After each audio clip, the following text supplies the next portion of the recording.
Kung interesado ka kay Binemon NFT game at ang hanap mo ay Fusion Guide, para sa'yo ang video na to.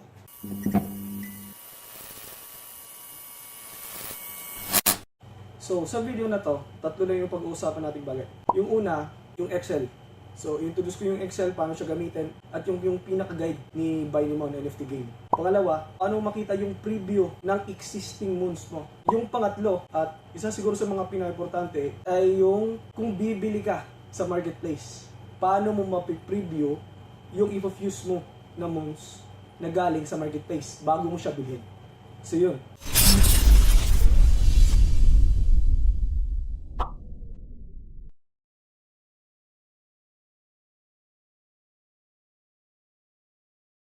So, open na natin yung Excel.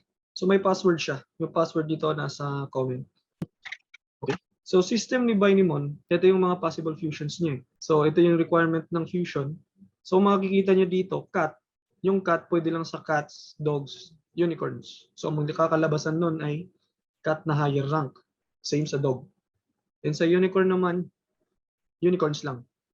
Then titan, titans lang talaga. So, ito mas malinaw to eh. You know, kung saan yung may check, yun yung pwede. Saan yung may X, yun yung hindi pwede. Sa pag-fusion niya, first stat is equals to highest stat ng parents plus 10% plus lucky stat bonus. Actually, ito, nasusunod lang to sa sa additional stats. Sa main stats, nakikita ko parang hindi. Nilagay ko lang dito, lucky stats 0 to 20%.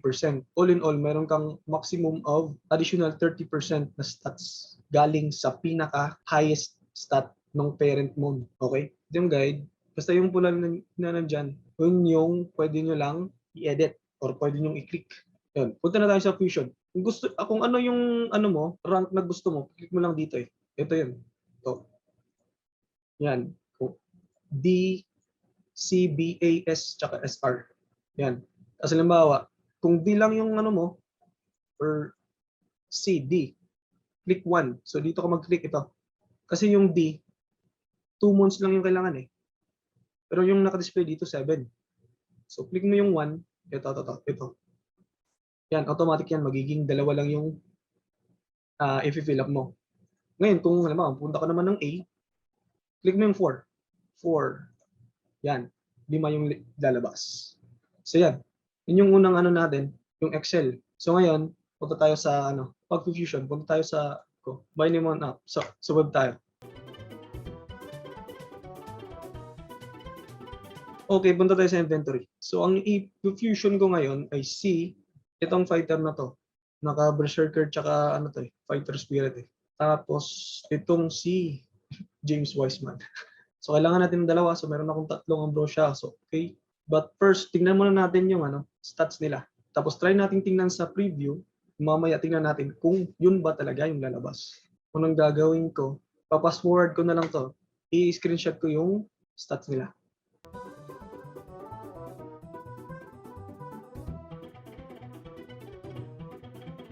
Alright. Okay. So, na-screenshot ko na yung main stats saka yung additional stats ng dalawang ipofuse ko.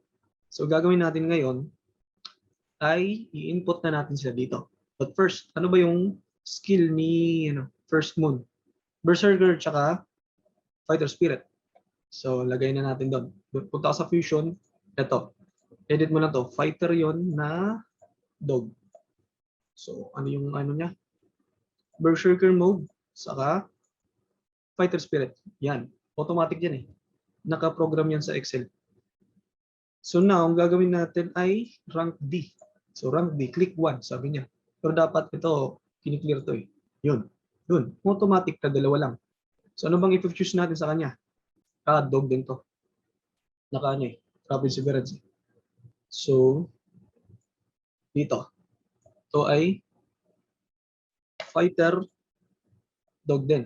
Yun. Fighter dog. Lagay na natin yung nila. Lagay muna natin to ng dito malapit para tayo mahirapan. So, yan. Ibang una natin, dito muna tayo sa additional stats. Additional stats, 7.24, 7.5, and 7.72. Yun. Tapos, yung ano niya, main stats, ito.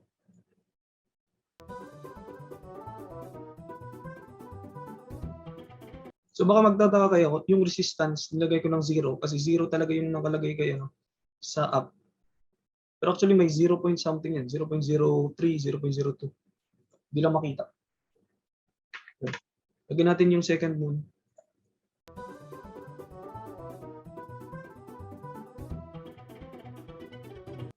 Okay, na-input na natin. So ito yung nasa taas. Ito yung maximum tsaka minimum na additional stats na mangyayari sa kanya. Pero I observed kasi magkaiba-iba yung ano yung additional na percentage or yung lucky stats. So ayan, dito sa additional stats, 10% to 30%. Dito sa main stats, sa speed, ampere generation, tsaka resistance, 0 to 2%. Tapos dito naman sa damage, HP, defense, 1% to 20%. Yung maximum niya, 20%. So base dito, ito yung lalabas eh. So yan, susubukan na natin i-fuse yung mismong MONS doon sa app. Tingnan natin kung anong ilalabas sa kanya. No? Fuse natin ito, yan, Berserker, tsaka Fighter Spirit. Yan. So meron tayong tatlong ambrosia, so okay. Dalawa lang kailangan. Fusion. Fusion.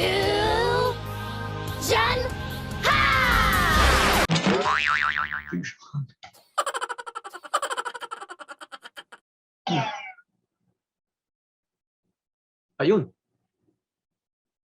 Oh, may bug. Nandito pa yung dalawang yan ano ko, pero mawawala din yan mamaya. Ito yung lumabas.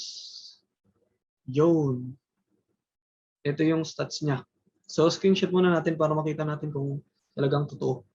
Or nandun sa range nung Excel. So, ito. Din muna tayo sa main stats. Ito yung ano eh. Sabi niya, sa strength, 5.56. So, nasa ano ba siya, range? So, sabi niya dito, minimum is 9.47 to 11.19. So, pasok. Pasok siya. Dito naman, 9.66 to 10.21. So, pasok. Nasa gitna. Tapos, 10.27. Yun. Pasok. So, okay siya. Ilan kaya yung percentage na? Tingnan natin. Baka 20% to eh. Hindi. 25.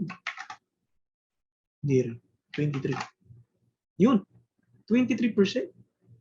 Yung binigay niya sa lahat. Yan o. Sakto-sakto.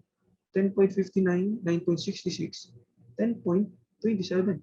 So 23% ang binigay niya na lucky stats. Ay hindi 23%, 13% lang. Kasi may plus 10 ka na eh. So yun. So okay. Okay siya. Punta naman tayo sa, balik natin sa 30. 13 max. So punta tayo sa main stats. So main stats, sabi niya 94.54. Yan. In between ba siya ng 85 tsaka 102? In between, okay? HP, 612. In between ba siya dito? Dalawa? In between. Defense, yun, in between. Dito sa speed, ampere tsaka resistance. Resistance, i-baliwala na lang natin to. So, kaya, in between, 5 points.